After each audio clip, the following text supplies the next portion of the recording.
அண்மை செய்தி அஜித்குமார் கொலை வழக்கு தொடர்பாக விசாரணைக்கு ஆஜராக 5 பேருக்கு சிபிஐ சம்மன் அனுப்பியுள்ளது.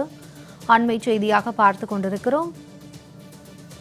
உதவி ஆணையரின் ஓட்டுநர் கார்த்திகேயன், அஜித்குமாரின் நண்பர் பிரவீன்குமார் உட்பட 5 பேர் நாளை ஆஜராக உத்தரவானது பிறப்பிக்கப்பட்டிருக்கிறது. அண்மை செய்தியாக பார்த்துக் கொண்டிருக்கிறோம். அஜித்குமார் கொலை வழக்கில் தற்போது தொடர்புடைய விசாரணைக்கு 5 பேருக்கு சிபிஐ சம்மன் அனுப்பியிருக்கிறது.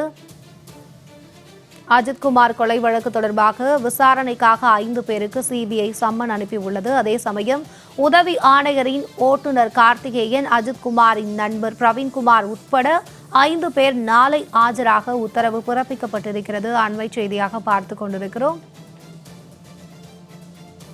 அஜித்குமார் கொலை வழக்கு தொடர்பாக விசாரணைக்கு ஆஜராக 5 பேருக்கு சிபிஐ சம்மன் அனுப்பியுள்ளது. இதுகுறித்தான முழு விவரங்களை செய்தியாளர் சல்மான் வழங்க கேட்கலாம். வணக்கம் சல்மான். தற்போது இந்த அஜித்குமார் வழக்கில் 5 பேருக்கு சிபிஐ சம்மன் அனுப்பியிருக்கிறது. இது குறித்தான முழு விவரங்கள். சிவகங்கை மாவட்டம் திருப்புவனம் அஜித்குமார் கொலை வழக்கு தொடர்பாக சிபிஐ அதிகாரிகள் விசாரணை நடத்தி வருகிறார்கள். ஏற்கனவே டிஎஸ்பி மோஹித்குமார் தலைமையிலான சிபிஐ அதிகாரிகள் கடந்த 3 நாட்களாக ஏற்கனவே இந்த வழக்கு தொடர்பாக நேரடியாக விசாரணை நடத்திய விசாரணை நீதிபதியான ஜான் சுந்தர்லால் சுரேஷ் அவர்களுடைய அறிக்கையை பெற்ற பின்பாக நேரடியாக திருப்புவனத்திற்கு சென்று சம்பவம் பகுதியை பார்வையிட்டு ஆய்வு செய்தார்கள். பின்னர் திருப்புவனம் காவல் நிலையத்திற்கு நேரடியாக சென்று ஆய்வு மேற்கொள்ளப்பட்டு இந்த சிபிஐ விசாரணை கடந்த 3 நாட்களாக நடத்தி வரக்கூடிய நிலையில் இன்றைய தினம் மதுரை அந்த சிவகங்கையில் இருக்கக்கூடிய மடப்புரம் கோவிலுக்கு சொந்தமாக இருக்கக்கூடிய உதவி ஆணையர் அலுவலகத்திற்கு சென்று நேரடியாக அந்த அஜித்குமார் கொலை வழக்கு அஜித்குமாரை விசாரணைக்கு அழைத்து சென்ற போது அஜித்குமாரோடு சென்ற 5 நபர்களுக்கு அந்த சம்மனானது கொடுத்து விட்டு வந்திருக்கிறார்கள்.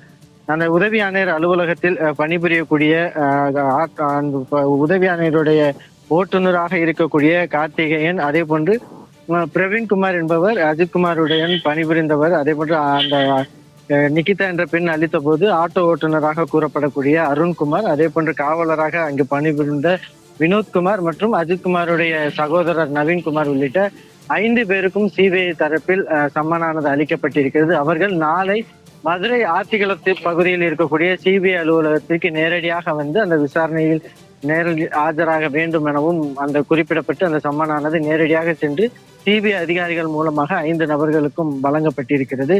இந்த நிலையில்தான் ஏற்கனவே கடந்த 3 தினங்களாக சிபிஐ அதிகாரிகள் அஜித்குமார் கொலை வழக்கு தொடர்பாக பல்வேறு ஆய்வுகள் மற்றும் விசாரணை மேற்கொண்டு வந்த நிலையில் முதல் முறையாக சாட்சிகளுக்கான சம்மன் அனுப்பப்பட்டு அவர்களின் சாட்சிகள் நேரடியாக சிபிஐ அலுவலகத்திற்கு நாளை ஆஜராக வேண்டும் என குறிப்பிட்டு இருக்கக்கூடிய நிலையில் சிபிஐ விசாரணையானது தீவிரப்படுத்தப்பட்டுள்ளது. இன்னும் அடுத்தடுத்தாக ஒவ்வொரு ஏற்கனவே நீதிபதி ஜான் சுந்தர்லால் சுரேஷ் அவர்களால் விசாரிக்கப்பட்ட சாட்சிகளாக இருக்கட்டும், அதே போன்று அஜித்குமாருடைய குடும்பத்தினராக இருக்கட்டும், அதே போன்று திருப்பவனம் காவல்துறை மற்றும் அதிகாரிகள் உள்ளிட்டோரிடமும் விசாரணை நடத்துவதற்கான சம்மன் அளிக்கப்பட உள்ளது. அதே போன்று நீதிமன்ற சிறையில் இருக்கக்கூடிய 5 தனிப்படை காவலர்களையும் அவர்களையும் விசாரணைக்கு அழைப்பதற்கான சிபிஐ அதிகாரிகள் அதற்கான ஏற்பாடுகளும் செய்து வருவதாக தற்போது தகவல் வெளியாகி இருக்கிறது. சல்மான், உங்களுடைய விவரங்களுக்கு நன்றி.